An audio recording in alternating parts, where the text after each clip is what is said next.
snow, maybe.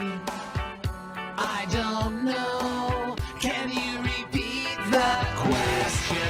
You're not the boss of me now. You're not the boss of me now. You're not the boss of me now, and you're not so big. You're not the boss of me now. You're not the boss of me now. You're not the boss of me now, and you're not so big. Life is unfair.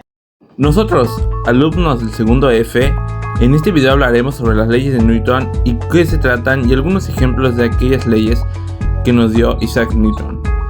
Bien, antes de iniciar el video, empezaremos viendo cuáles son esas tres leyes.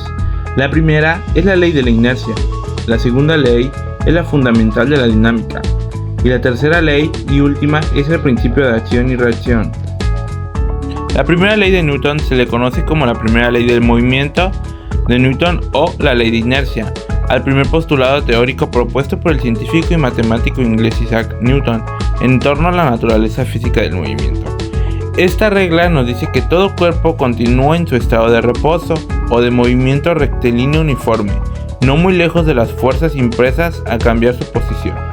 Esto quiere decir que un objeto siempre tiende a conservar su estado, ya sea de reposo o de movimiento rectilíneo uniforme, a menos de que sobre él actúe alguna fuerza externa que lo obligue a cambiar su condición. Un ejemplo claro es cuando unos ciertos objetos caen en línea recta, al menos que el viento o la resistencia del aire ejerza sobre ellos, modifiquen su desplazamiento, como ocurre en las hojas de los árboles.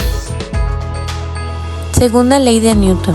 El principio fundamental de la dinámica al segundo de los postulados teóricos que realizó el científico británico Sir Isaac Newton basándose en los estudios previos de Galileo Galilei y René Descartes. El cambio de movimiento es directamente proporcional a la fuerza motriz impresa y ocurre según la línea recta a lo largo de la cual aquella fuerza se imprime. Esto significa que la aceleración que un cuerpo determinado experimenta es proporcional a la fuerza que sobre él se imprime, que puede o no ser constante. La esencia de lo propuesto por esta segunda ley tiene que ver con la comprensión de que la fuerza es la causa del cambio del movimiento y velocidad. La fórmula fundamental de este principio es F es la fuerza aplicada al objeto en medida newtons. La m es la masa del objeto, medida en kilogramos. Y por último, la a es la aceleración del objeto, medida en metros por segundo cuadrado. Ahora vamos con un ejemplo. Un automóvil que acelera su marcha gracias a la fuerza que el motor le imprime. A mayor fuerza ejercida por el trabajo del motor, mayor velocidad alcanzará el auto, es decir, mayor aceleración.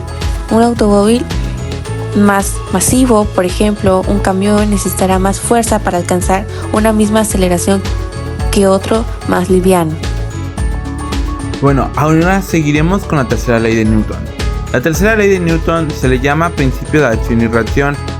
La ley nos quiere decir que a toda acción le corresponde una reacción igual pero en sentido contrario, lo que quiere decir que en las acciones mutuas de dos cuerpos siempre son iguales y dirigidas en sentido opuesto.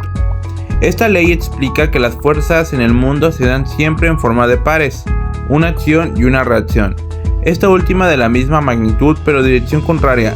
Esto significa que cuando un cuerpo ejerce sobre otro una fuerza, el último responde con una fuerza de igual magnitud aunque dirección opuesta. Los ejemplos de la tercera ley de Newton en la vida cotidiana son fáciles. Basta simplemente imaginar un salto, como el acróbata desde un trampolín de circo o un nadador desde su trampolín al borde de la piscina. Y así concluimos nuestro recorrido por las fascinantes leyes de Newton, que nos ayudan a entender los principios fundamentales del movimiento y la fuerza. Espero que hayas disfrutado de este viaje por la física tanto como nosotros. Hasta la próxima.